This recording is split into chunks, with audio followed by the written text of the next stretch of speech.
அல்ஹம்துலில்லாஹி ரப்பில் ஆலமீன் வஸ்ஸலாத்து வஸ்ஸலாமு அலா அஷ்ரஃபில் அன்பியாஇ வல் முர்ஸலீன் நபியினா முஹம்மதின் வ அலா ஆலிஹி வ அஸ்ஹாபிஹி அஜ்மஈன் அம்மா பஅத்.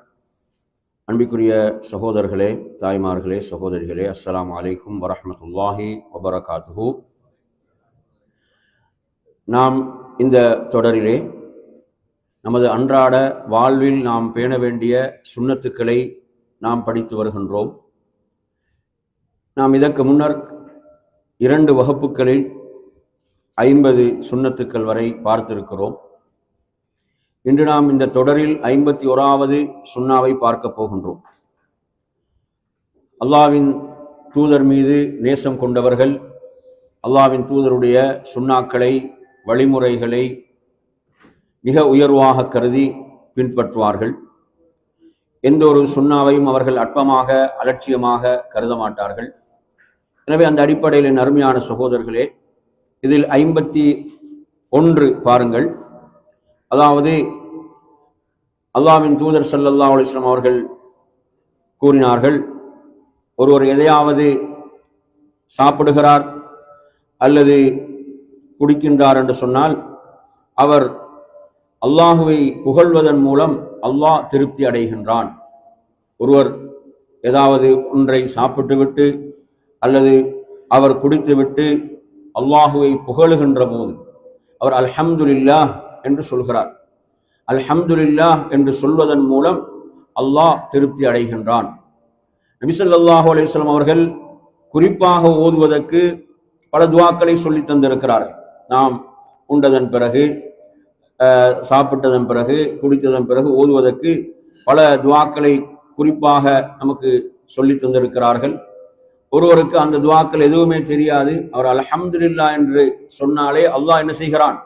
அல்லாஹ் அதன் மூலம் திருப்தி அடைந்து விடுகிறான். அருமையான சகோதரர்களே, இது ரப்புடைய மிக உன்னதமான உயர்ந்த பண்பாக இருக்கிறது. ஏனெனில் இன்று பலர் என்ன இதை கூட சொல்லாமல் இருக்கிறார்கள். அல்ஹம்துலில்லாஹ் என்று கூட சொல்வதற்கு அவர்களுக்கு வாய் வருவதில்லை. எனவே இது ஒரு சுன்னா. இப்போ நாம் துஆக்கள் என்று பார்க்கின்ற போது அல்ஹம்துலில்லாஹில்லதி ஹம்தன் கஸீரன் தய்யிபன் முபாரக்கன் ஃபீஹி கைர மக்ஃபீன் வலா முஅத்தைன் வலா முஸ்தக்னன் அன் ரப்பனா என்ற துஆக்கள் எல்லாம் இதில் வருகின்றன. எனவே இந்த ஒரு சுன்னா இதில் நமக்கு சொல்லித்தரப்படுகிறது. அனஸ் ரலியல்லாஹு அன்ஹு அறிவிக்கிறாங்க, முஸ்லிம்ல 2734. அடுத்து 52வது சுன்னாவை பாருங்க. அதாவது ஒரு மனிதர் நின்று கொண்டு அருந்துவதை பார்த்த நபி ஸல்லல்லாஹு அலைஹி வஸல்லம் அவர்கள் தடுத்தார்கள் என்று வரக்கூடிய இந்த செய்தி, இதுவும் அனஸ் ரலியல்லாஹு அன்ஹு அறிவிக்கக்கூடிய செய்தி, முஸ்லிம்ல 2024. எனவே இதில் நாம் ஒரு சட்டத்தை என்ன செய்கிறோம்? தெரிந்து கொள்கின்றோம். இதில் நாங்கள் இது தொடர்பாக வரக்கூடிய ஏனைய ஹதீஸ்களையும் இணைத்து அறிஞர்கள் சொல்லக்கூடிய ஒரு விடயம்தான், நபி ஸல்லல்லாஹு அலைஹி வஸல்லம் அவர்கள் நின்றவர்களாக என்ன செய்திருக்கிறாங்க? அருந்தி இருக்கிறாங்க என்ற செய்திகள் வருகின்றன. எனவே அதற்கு அனுமதி உண்டு. ஆனால் நபி ஸல்லல்லாஹு அலைஹி வஸல்லம் அவர்கள் அதிகமாக உட்கார்ந்து குடித்திருக்கிறார்கள். அதுதான் சிறப்பானது, அதுதான் சிறப்புக்குரியது. ஆனால் நின்று குடிப்பதற்கும் என்ன இருக்கிறது? அனுமதி இருக்கிறது என்று ஏனைய ஹதீஸ்களையும் வைத்து நாம் இந்த சட்டத்தை என்ன செய்ய வேண்டும்? தெரிந்து கொள்ள வேண்டும். அடுத்து 53வது அருமையான சகோதரர்களே, 53வது சுன்னாவை கவனியுங்கள். நபி ஸல்லல்லாஹு அலைஹி வஸல்லம் அவர்கள் பால் அறிந்துவிட்டு அவர்கள் என்ன செய்வார்கள்? அவர்கள் வாய் கொப்பளித்தார்கள். அதில் கொழுப்பு இருக்கிறது என்றும் கூறினார்கள். இதுவும் ஒரு சுன்னாவாக இருக்கிறது. இதுவும் ஒரு சுன்னாவாக இருக்கிறது. இந்த செய்தியை நாம் புகாரியிலே பார்க்கலாம். அப்துல்லாஹ் இப்னு அப்பாஸ் ரலியல்லாஹு அன்ஹு அறிவிக்கக்கூடிய செய்தி, ஒருவர் பாலை அருந்திவிட்டு வாய் கொப்பளித்தல். பெரும்பாலும் இந்த சுன்னா பலருக்கு தெரியாமல் இருக்கலாம். ஆனால் இது அல்லாஹுடைய தூதருடைய ஒரு வழிகாட்டலாக இருந்து கொண்டிருக்கிறது. அதில் கொழுப்பு இருக்கிறது என்ற காரணத்தையும் அல்லாஹுடைய தூதர் கூறினார்கள் என்பதை பார்க்கின்றோம்.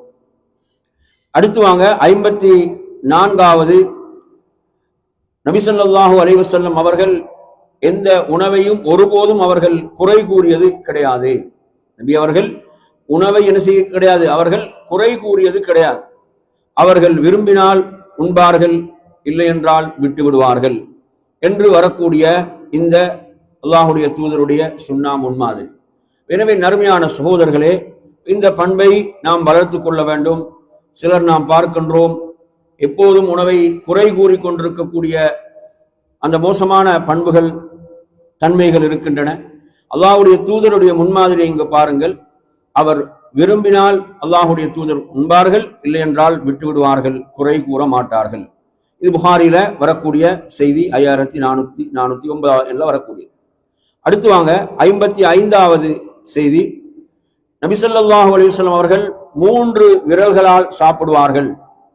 தமது கையை துடைப்பதற்கு முன்னர் அதனை அவர்கள் சூப்புவார்கள் என்று வரக்கூடிய செய்தி. காப் இப்னு உஜ்ரா ரலியல்லாஹு அறிவிக்கிறாங்க. முஸ்லிம் 2032 வரக்கூடிய செய்தி. எனவே நறுமையான சகோதரர்களே, இப்ப 3 விரல்கள் என்றால் ஒருவர் பேரித்த பழத்தை எடுக்கும் போது இப்படி என்ன செய்யறது, அதை எடுக்கிறது. ஏதாவது ஒரு உணவுப் பொருளை எடுக்கின்ற போது என்ன செய்யக்கூடாது, 2 விரலை பயன்படுத்தி எடுக்கிறது இல்லை. எப்படி 2 விரலை பயன்படுத்தி எடுப்பது கிடையாது. எத்தனை விரல்கள்? 3 விரல்கள். அதே போன்று அறிஞர்கள் சொல்லக்கூடிய ஒரு விளக்கம் தான், 3 விரல்களை விட அதிகமாக ஒருவருக்கு பயன்படுத்த வேண்டிய தேவை ஏற்பட்டால் என்ன செய்யலாம், பயன்படுத்தலாம். இதெல்லாம் பார்க்கும்போது உங்களுக்கு என்ன தெரியுது, நபி அவங்க உணவை குறைவாகத்தான் சாப்பிட்டு இருக்கிறான்.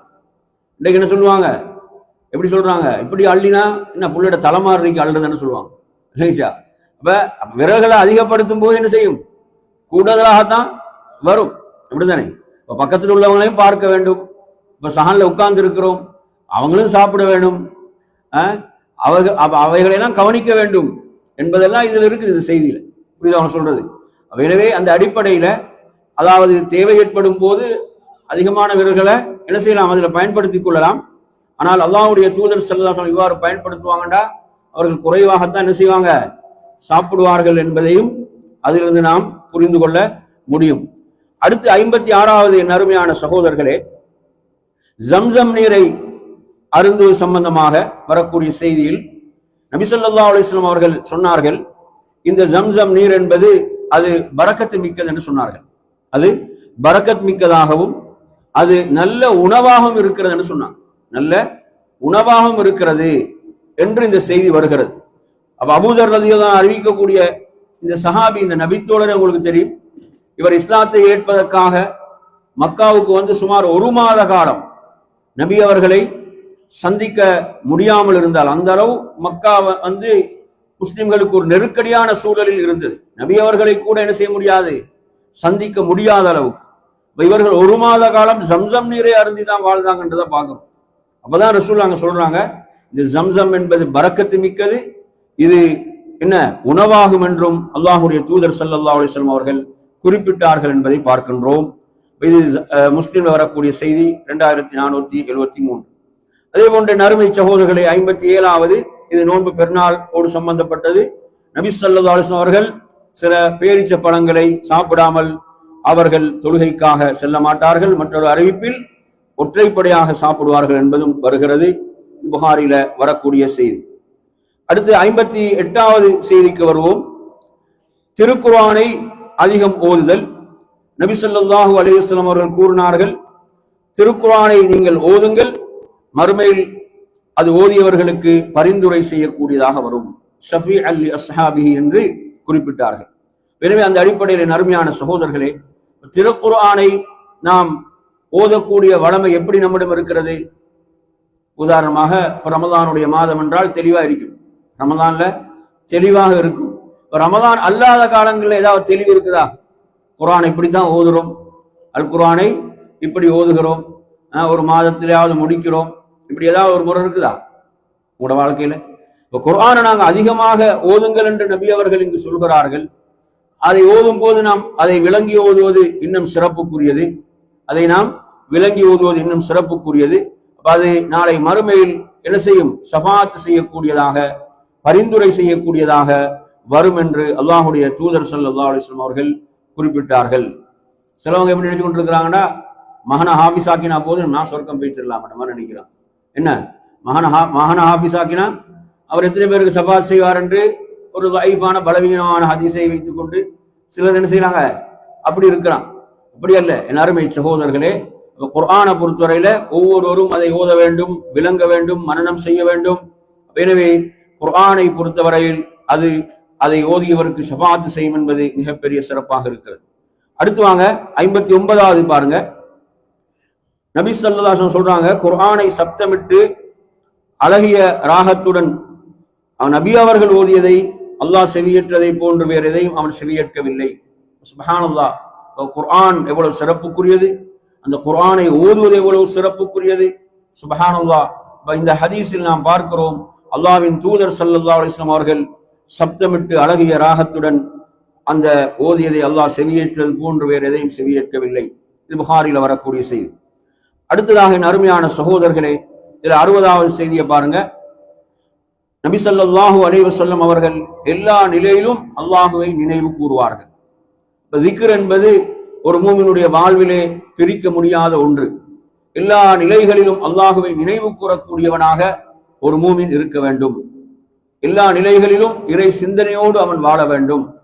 அல்லாஹ் சொல்வது போன்று, அல்லதீன யذ்குரூன அல்லாஹ கியாமன் வ குஊதன் வ அலா ஜுனூபிஹிம் என்று அல்லாஹ் தஆலா சொல்கிறான்.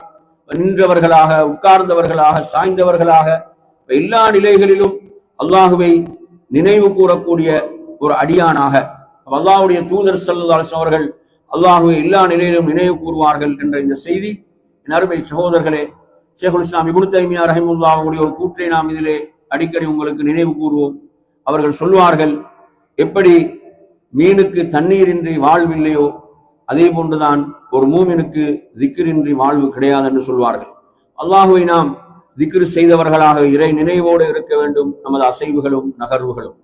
61 அருமையான சகோதரர்களே, இதில் நபி ஸல்லல்லாஹு அலைஹி வஸல்லம் அவர்கள் தனது மனைவி ஜுவைரியா ரலியல்லாஹு அன்ஹா அவர்களுக்கு கற்றுக் கொடுத்த அந்த அற்புதமான வார்த்தைகள். இது அவர்கள் நீண்ட நேரம் அல்லாஹுவை திக்ர் செய்து நினைவு கூர்ந்தவர்களாக இருக்கிறார்கள். அதை மிஞ்சக்கூடிய வார்த்தைகளாக நான் ஓதிய இந்த திக்ர், இந்த தஸ்பீஹ் 3 முறை ஓதினேன், இது இருக்கிறது என்று நபி அவர்கள் கற்றுக் கொடுத்தார்கள். இது நாம் அனைவரும் காலையில என்ன செய்வோம், 3 முறை ஓதி வர வேண்டிய ஒரு தஸ்பீஹாக இருக்கிறது. சுப்ஹானல்லாஹி வ பிஹம்திஹி அதத ஹல்கிஹி வ ரிதா நஃப்ஸிஹி வ ஸீனத அர்ஷிஹி வ மிதாத கலிமாத்திஹி. இது பெரும்பாலும் எல்லாருக்கும் பாடம் தானே, சொல்லுங்க பாப்போம். சுப்ஹானல்லாஹி வ பிஹம்திஹி அதத ஹல்கிஹி வ ரிதா நஃப்ஸிஹி வ ஸீனத அர்ஷிஹி வ மிதாத கலிமாத்திஹி. எனவே இது இந்த வார்த்தைகளின் அருமையான சகோதரர்களே, நாம் அல்லாஹுவை போற்றி துதிக்கின்றோம். அவனது படைப்புகளுடைய எண்ணிக்கை அளவுக்கு, அவன் பொருந்திக் கொள்ளக்கூடிய அளவுக்கு, அவனது அரசுடைய இடை அளவுக்கு, அவனது வார்த்தைகளுடைய அந்த எண்ணிக்கை அளவுக்கு நாம் என்ன செய்கிறோம், அந்த ரப்பை நாம் போற்றி துதிக்கக்கூடிய அற்புதமான வார்த்தைகள். எனவே நறுமையான சகோதரர்களே, இந்த தஸ்பீஹை நாம் என்ன செய்வது, ஒரு நாளைக்கு 3 முறை ஓதிக்கொள்வது. அந்த ஹதீஸின் அடிப்படையில் ஒரு காலை நேரத்தில் அதை ஓதிக்கொள்வது. சுப்ஹானல்லாஹி பிஹம்திஹி அதத ஹல்கிஹி வ ரிதா நஃப்ஸிஹி வ ஸீனத அர்ஷிஹி வ மிதாத கலிமாத்தி. அடுத்து வாங்க 62 அருமையான சகோதரர்களே, நபி ஸல்லல்லாஹு அலைஹி வஸல்லம் அவர்கள் சொன்னார்கள், உங்களில் ஒருவர் தும்மினால் அல்ஹம்துலில்லாஹ் என்று கூறட்டும், அல்ஹம்துலில்லாஹ் என்று கூறட்டும். அதை கேட்டவர் என்ன சொல்ல வேண்டும், யர்ஹமுக்கல்லாஹ் என்று கூறட்டும்.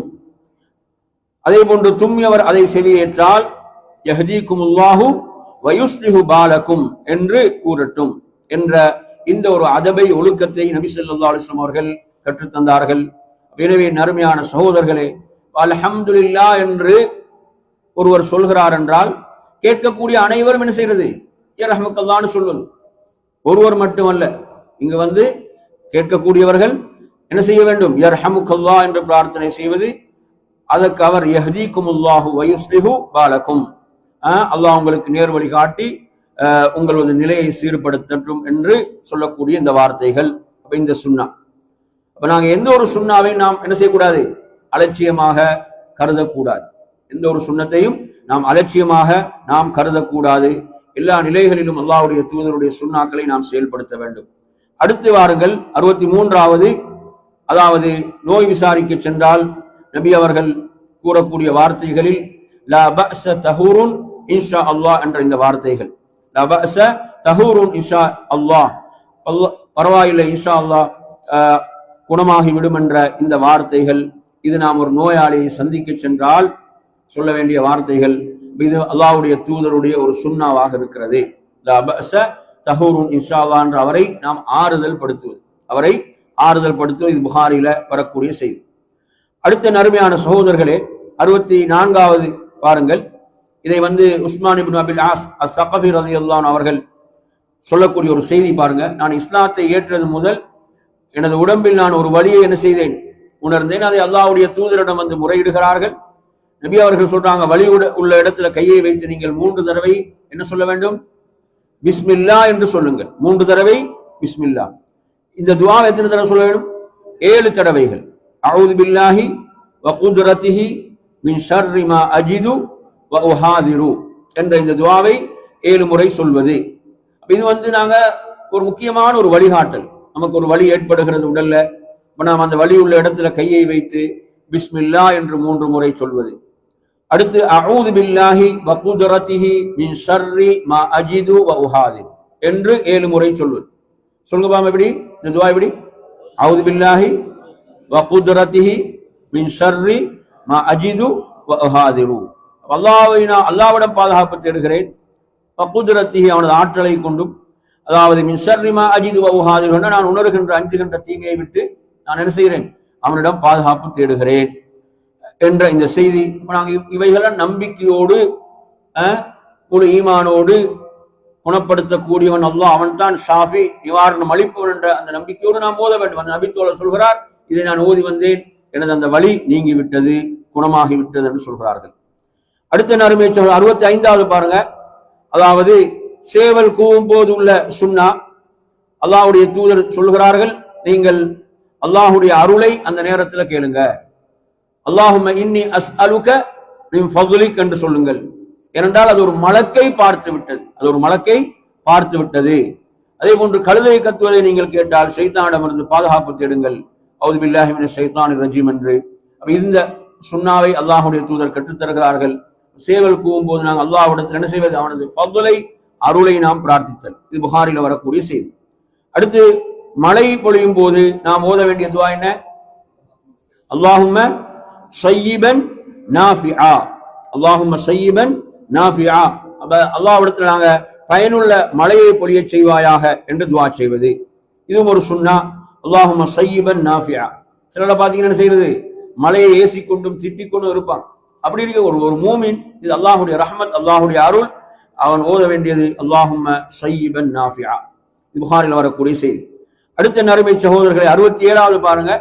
வீட்டில் நுழைகின்ற போது பேண வேண்டிய சுன்னாக்கள்ல ஒருவர் என்ன செய்கிறது, வீட்டில் நுழையும் போது அல்லாஹ்வை நினைவு கூறுதல், பிஸ்மில்லா என்று சொல்லுதல். அதே போன்று சலாம் சொல்லி நுழைதல், அஸ்ஸலாமு அலைக்கும், பிஸ்மில்லா என்று சொல்லுதல், இது ஒரு சுன்னா. அதே போன்று உணவை உட்கொள்கின்ற போது, உணவை உட்கொள்ள ஆரம்பிக்கின்ற போது பிஸ்மில்லா என்று சொல்வது. இதன் மூலம் உள்ள சிறப்பு பார்த்தீங்கன்னு சொன்னா, அதாவது பிஸ்மில்லா என்று சொல்லிவிட்டால் ஷைத்தானுக்கு அந்த வீட்டிலே இரவில் தங்க முடியாது. உணவு உட்கொள்ளும் போது பிஸ்மில்லா என்று சொல்லிவிட்டால் அந்த உணவு அவனுக்கு ஹராமாகி விடுகிறது. அவன் தனது சகாக்களுக்கு சொல்வதெல்லாம் என்ன செய்ய, இங்கு அனுமதி இல்லை, உங்களுக்கு அனுமதி கிடையாது, ஏன்னா அவர் பிஸ்மில்லா சொல்லிட்டார். எனவே வேறு இடத்தை பாருங்க என்றுதான் அவன் சொல்வான் என்ற செய்தி அல்லாஹ்வுடைய தூதர் சொல்கிறார்கள். இவ்வளவு ஒரு வலிமை மிக்க வார்த்தைகள் இந்த பிஸ்மில்லா என்பது. எத்தனை பேர் இதை சொல்கிறோம், எல்லோருக்கும் தெரியும். இதை செயல்படுத்தக்கூடியவர்கள் எத்தனை பேர் அப்படி என்பதை நாம் பார்க்க வேண்டும். அடுத்து 68வது அருமையான சகோதரர்களே, அதாவது நாங்கள் ஒரு சபையில இருக்கின்ற போது அல்லாஹுவை நினைவு கூறுதல். ஒரு சபையில இருக்கிறோம், அல்லாஹுவை நாம் அந்த சபையில் நினைவு கூறவில்லை என்றால், நபி மீது ஸலவாத்து சொல்லவில்லை என்றால் அவர்கள் கைசேதம் அடைவார்கள். நாடினால் அல்லாஹ் அவர்களை தண்டிப்பான், நாடினால் மன்னிப்பான் என்ற அளவுக்கு அல்லாஹ்வுடைய தூதர் சொல்றாங்க. எனவே எமது சந்திப்புகள்ல, இது எந்த சந்திப்பாக இருந்தாலும் அது மார்க்க சந்திப்புகள் மட்டும் சுருக்கி விடாமல் நமது எந்த சந்திப்பிலும் நாம் அல்லாஹ்வை நினைவு கூறுதல், அல்லாஹ்வை பற்றி பேசுதல், நபி மீது நாம் என்ன செய்தல், ஸலவாத்தை சொல்லிக் கொள்ளுதல் என்ற இந்த வழிகாட்டல், இந்த சுன்னா நமக்கு இந்த ஹதீஸின் ஊடாக சொல்லி தரப்படுகிறது. அடுத்து வாங்க 69வது அருமையான சகோதரர்களே, நாம் கழிவறையில் நுழைவதற்கு முன்னர் ஓத வேண்டிய துஆ சொல்லுங்க பாப்போம். அல்லாஹும்ம இன்னி அஊது பிக மினல் குபஸி வல் ஹபாயிஸி என்று இந்த துஆவை நாம் ஓதிக்கொள்ளுதல். அல்லாஹ்விடத்தில் நாம் ஆண் பெண் ஷைத்தான்களை விட்டும் தீய அந்த ஆண் பெண் ஷைத்தானோட அல்லாஹ்விடத்தில் நாம் பாதுகாப்பு தேடிக்கொள்ளுதல், பாதுகாப்பு தேடுகிறேன். இந்த துஆ எல்லாருக்கும் தெரிஞ்ச அல்லாஹும்ம இன்னி அஊது பிக மினல் குபஸி வல் ஹபாயிஸி, வெளியே வந்த பிறகு என்ன சொல்லுவோம்? குஃப்ரானக் சொல்லுவோம். சரி, அடுத்ததாக அருமையான சகோதரர்கள் 70வது பாருங்க. காற்று பலமாக வீசுகின்ற போது நபி அவர்கள் ஓதுவதற்கு சொல்லி தந்த வார்த்தைகள். அல்லாஹும்ம இன்னி அஸ்அலுக கைரஹா, சொல்லுங்க. கைரஹா வ கைர மா ஃபீஹா வ கைர மா உர்சிலத் பிஹி வ அஊது பிக மின் ஷர்ரிஹா வ ஷர்ரி மா ஃபீஹா வ ஷர்ரி மா உர்சிலத் பிஹி என்ற இந்த துஆ காற்று பலமாக வீசுகின்ற போது நாம் ஓத வேண்டியது. இப்ப நாம் இதிலே எதை அல்லாஹ்விடத்துல கேட்கிறோம் என்றால், இந்த காற்றுடைய நன்மை, இந்த காற்றில் இருக்கக்கூடிய நன்மை, இது எதற்காக அனுப்பப்படுகிறதோ அதன் நன்மையை நாம் உன்னிடம் கேட்கிறேன். அதனுடைய அந்த ஷர்றுகள், தீங்குகளை விட்டு உன்னிடம் பாதுகாப்பு தேடுகிறேன் என்று வரக்கூடிய இந்த துஆ, இது நாங்கள் பலமாக காற்று வீசுகின்ற போது ஓதக்கூடிய துஆவாக இருந்து கொண்டிருக்கிறது. ஒருத்தர் நபி ஸல்லல்லாஹு அலைஹி வஸல்லம் ஒரு முறை ஒருத்தர் பலமாக காற்று வீசிய போது அந்த காற்றை அவர் ஏசினார். அந்த காற்றை அவர் என்ன செஞ்சாரு? அவர் ஏசினார். அப்போது நபி அவர்கள் சொன்னார்கள், அதை நீங்கள் ஏசாதீர்கள், அதுக்கு அது ஏவப்பட்டதைத்தான் செய்கிறது. அதற்கு அல்லாஹ் எதை ஏவினானோ அதைத்தான் செய்கிறது. இப்ப நீங்கள் ஏசியது அதற்கு தகுதி இல்லைன்னா திரும்ப யாருக்கு தான் வரும்? அது உங்களுக்குத்தான் வரும் என்றும் சொன்னார்கள் என்பதை பார்க்கின்றோம். அடுத்த நறுமையான சகோதரர்களே, 71 பாருங்க. முஸ்லிம்களுக்கு நாம் மறைவிலே துஆ செய்தல். நாங்க நம்ம சகோதர முஸ்லிமுக்காக மறைவிலே துஆ செய்கின்ற போது அல்லாஹு தஆலா அதற்கு ஒரு வானவரை பொறுப்பாக்கி அவர் என்ன செய்கிறார்? அதற்கு ஆமீன் சொல்கிறார். உங்களுக்கும் அது போன்று கிடைக்கட்டும் என்று சொல்வார் என்ற செய்தி முஸ்லீம்ல வருகிறது. நாங்க மறைவில் முஸ்லிம்களுக்காக, நமது சகோதர முஸ்லிம்களுக்காக துஆ செய்தல் என்ற இந்த சுன்னா. 72வது நறுமையான சகோதரர்களே, துன்பம் நேருகின்ற போது நாம் எதை ஓத வேண்டும்? நபி ஸல்லல்லாஹு அலைஹி வஸல்லம் இதை, அதாவது உம்மு ஸலமா ரலியல்லாஹு அவர்களுக்கு ஓதுமாறு இப்படி இதை கற்றுக் கொடுத்தார்கள். பொதுவாக நாங்கள் சோதனைகள் வரும்போது சொல்லக்கூடிய வார்த்தை தான் என்ன? இன்னா லில்லாஹி வ இன்னா இலைஹி ராஜிஊன் என்று சொல்வது. அதோடு சேர்த்து இதில் சொல்லித்தரப்படுது பாருங்க, அல்லாஹும்ம அஜுர்னி ஃபி முஸீபதி வ அக்லிஃப் லி கைரம் மின்ஹா. அப்ப இந்த முசீபத்தில் எனக்கு என்ன? அஜ்ரைத்தா. அல்லாஹ்விடத்தில் நாங்கள் எதை எதிர்பார்க்க வேண்டும்? அஜிர், கூலியை எதிர்பார்க்கிறது அல்லாஹ்விடத்துல. அப்ப நாம் அந்த முசீபத்தில் நமக்கு அல்லாஹ்விடத்தில் அஜிர் கிடைக்க வேண்டுமாக இருந்தால் நாம் அதில் பொறுமையாக இருக்க வேண்டும். அதே போன்று அஹ்லிஃப் லி கைரம் மின்ஹா, இதைவிட சிறந்ததை எனக்கு பகரமாக வழங்குவாயாக, ஆக்குவாயாக. இந்த துஆவுடைய பரக்கத் நாங்க பார்க்கிறோம். உம்மு ஸலமா ரலியல்லாஹு அவர்களுக்கு என்ன சிறப்பு கிடைத்தது? அல்லாஹ்வுடைய தூதரே கணவராக கிடைத்தார்கள் என்ற சிறப்பை எல்லாம் நாம் பார்க்கின்றோம். எனவே நறுமையான சகோதரர்களை, அந்த நம்பிக்கையோடு நாம் ஓதுகின்ற போது எவ்வளவு பெரிய சிறப்புகள் இருக்கின்றன என்பதை பார்க்கின்றோம். 73வது நறுமையான சகோதரர்களை, சலாத்தை நாம் பரவலாக்குதல். நபி அவர்கள் இந்த செய்தியில் சொன்ன விஷயங்கள், ஒரு நீண்ட செய்தியில, அதாவது நோயாளியை நலம் விசாரிக்கவும் சலாமை பரப்பவும் எங்களுக்கு ஏவினார்கள். சலாம், அப்சு சலாம், சலாத்தை நாம் பரப்புவது, அதிகம் சலாம் சொல்வது. 74வது நறுமையான சகோதரர்களே, கல்வியை தேடும் பாதை ஒருவர் பயணிக்கின்ற போது அல்லாஹ் அவருக்கு சொர்க்கத்தின் பாதையை எளிதாக்குறான். இந்த மாதிரியான மார்க்க வகுப்புகளுக்கு வாரீங்கன்னா என்ன சிறப்பு இருக்கிறது? சொல்லுங்க, என்ன சிறப்பு இருக்கிறது? சொர்க்கத்துடைய பாதை எளிதாக்கப்படுகிறது. சாதாரண விஷயம் அல்ல, சொர்க்கத்தின் பாதை எளிதாக்கப்படுது. எனவே கல்வியை கற்பதற்கு வாய்ப்பு கிடைக்கும் போதெல்லாம் அந்த வாய்ப்புகளை நல்ல முறையில பயன்படுத்தி கொள்ளுங்கள். அது நிச்சயமாக சுவனத்தின் வழியை நமக்கு எளிதாக்கும். இறுதியாக 75வது அருமையான சகோதரர்களே, ஒருவர் வீட்டுக்குள் நுழைவதற்கு முன்னால் 3 முறை என்ன செய்வது? அனுமதி கேட்பது. அவருக்கு அனுமதி வழங்கப்பட்டால் உள்ளே செல்வது, இல்லை என்றால் திரும்பி விடுவது. இதுவும் அல்லாஹ்வுடைய தூதருடைய சுன்னாவாக இருக்கிறது. எனவே நறுமை சகோதரர்களே, அல்லாஹ்வுடைய தூதருடைய சுன்னாக்களை நாம் ஏன் கற்றுக்கொள்கிறோம் என்றால், அவற்றை நாம் எமது வாழ்விலே செயல்படுத்த வேண்டும்.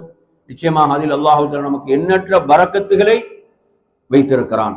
எண்ணற்ற பரக்கத்துகளை, அருள்களை அல்லாஹ் அதில் நமக்கு வைத்திருக்கிறான். எனவே இத்தோடு இந்த வகுப்பை நிறைவு செய்து கொள்வோம். வஆகிரு தஅவானா அல்ஹம்துலில்லாஹி ரப்பில் ஆலமீன். வஸ்ஸலாமு அலைக்கும் வரஹ்மத்துல்லாஹி வபரகாத்துஹு.